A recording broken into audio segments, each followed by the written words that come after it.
Hi friends, இன்றைக்கி ஹெச்ஆர்பி kitchen and tips சேனலில் நம்ம ரொம்பவே சூப்பராக செய்யக்கூடிய ஆனியன் பகோடா எப்படி பண்ணுறது அப்படின்றத பார்க்க போகிறோம். இதுக்கு தேவையான இன்க்ரீடியன்ட்ஸ் என்னென்ன பார்க்க போகிறோம் பார்த்திங்கன்னா, வெங்காயத்தை நல்லா இந்த மாதிரி நீட்டமாக நல்லா கட் பண்ணிவிட்டு நல்லா உப்பு போட்டு நல்லா பிணைச்சி இந்த மாதிரி பொலன்னு ஆக்கி வச்சுக்கணும்.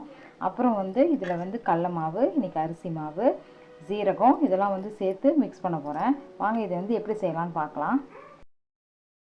தென் பூண்டு, இஞ்சி, சோம்பு, ஜீரகம் இதெல்லாம் தேவையான அளவுக்கு எடுத்து இப்போ ஒரு பல்லு பூண்டு, ஒரு துண்டு இஞ்சி, ஜீரகம், சோம்பு இதெல்லாம் இதில் போட்டிருக்கேன். இது நல்லா நையை நல்லா தட்டிட்டு இது நம்மளோட இதில் ஆட் பண்ணிக்கலாம். இப்போது நம்ம 1/4 இந்த மாதிரி தட்டி வச்சுக்கிட்டோம். ஒரு பாதி பூண்டு இருக்கிற மாதிரியும் ஒரு பக்கம் நல்லா மஞ்சள் மாதிரியும் எடுத்து வச்சுக்கணும். இப்போ இதை நம்ம ஆனியனில் சேர்த்து நல்லா கை விடாமல் நல்லா பிசைஞ்சு எடுத்துக்கலாம். அப்போதே இது நல்லா எல்லாம்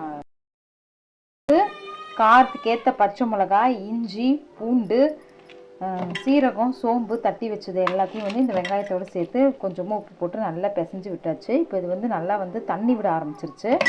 ஸோ இது இதில் கடல மாவு, அரிசி மாவு சேர்த்து நம்ம ரெடி பண்ணிடலாம். தண்ணி விட்டு சொல்லியா அதுலேயே கடல மாவு, அரிசி மாவு எல்லாம் சேர்த்து பச்சை மிளகாய் எல்லாம் சேர்த்து நம்ம இடிச்சு வச்ச பூண்டு, இஞ்சி, ஜீரகம், சோம்பு எல்லாத்தையும் சேர்த்து நல்லா மிக்ஸ் பண்ணி இந்த கன்சிஸ்டன்சிக்கு எடுத்தாச்சு. ஸோ இப்போ இதை ஆயில் ஹீட் ஆகிட்டுருக்கு. ஸோ அதில் இதை போட்டு நம்ம எடுத்துடலாம். இந்த வீடியோ உங்களுக்கு பிடிச்சிருந்தால் லைக் பண்ணுங்கள், சப்ஸ்கிரைப் பண்ணுங்கள், ஷேர் பண்ணுங்கள். கடல மாவு, அரிசி மாவு சேர்த்துருக்கேன். உங்களுக்கு தேவைப்பட்டால் நீங்கள் கார்ன்ஃப்ளவர் மாவு சேர்த்துக்கலாம்.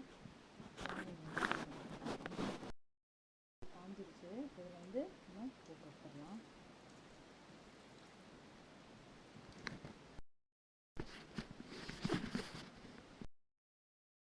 உதிரியான ரொம்பவே கிறிஸ்பியான நம்மளுடைய ஆனியன் பகோடா ரெடி ஆகிடுச்சுங்க. ரொம்பவே சூப்பராக இருக்குது. டேஸ்ட் வேறு லெவலில் இருக்குது. இதை நீங்கள் கிசான் ஜாமு இல்லை டொமேட்டோ சாஸ் வச்சு நீங்கள் சாப்பிட்டிங்கன்னா வேறு லெவலில் இருக்கும். சட்னி பீனட் சாப்பிட்டிங்கன்னா சூப்பராக இருக்குங்க. இதிலே உருண்டை பிடிச்சி நம்ம போடலாம். இப்போ நான் உருண்டையாக போட்டு எடுத்துகிட்ருக்கேன். ஸோ இந்த வீடியோ உங்களுக்கு பிடிச்சிருந்தால் லைக் பண்ணுங்கள், சப்ஸ்கிரைப் பண்ணுங்கள், ஷேர் பண்ணுங்கள். ரொம்பவே சிம்பிளாக செய்யக்கூடிய ஈவினிங் ஸ்நாக்ஸ் இது. ஸோ எப்படி இருக்குன்னு செஞ்சு பார்த்துட்டு கமெண்ட் பண்ணுங்கள். தேங்க்யூ. பகோடா ப்ளஸ் ஆனியன் உருண்டை ரெண்டுமே ரெடி ஆகிடுச்சு. ஆனியன் போண்டா ரெண்டுமே ரெடி ஆகிடுச்சு. இப்போ நம்ம ஆனியன் பகோடா நம்ம பொரிச்சு எடுத்துகிட்ருக்கோம். ரொம்பவே சூப்பராக அண்ட் கிறிஸ்பியாக வந்திருக்கு. இந்த வீடியோ உங்களுக்கு பிடிச்சிருந்தால் லைக் பண்ணுங்கள், சப்ஸ்கிரைப் பண்ணுங்கள், ஷேர் பண்ணுங்கள்.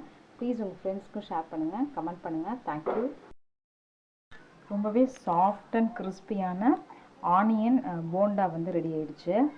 ஆனியன் பகோடா நான் ஆல்ரெடி காட்டிட்டேன். ஸோ இது ரொம்பவே அழகாக டேஸ்டியாக இருக்குது. இது நம்ம கெட்சப் வச்சு சர்வ் பண்ணலாம்.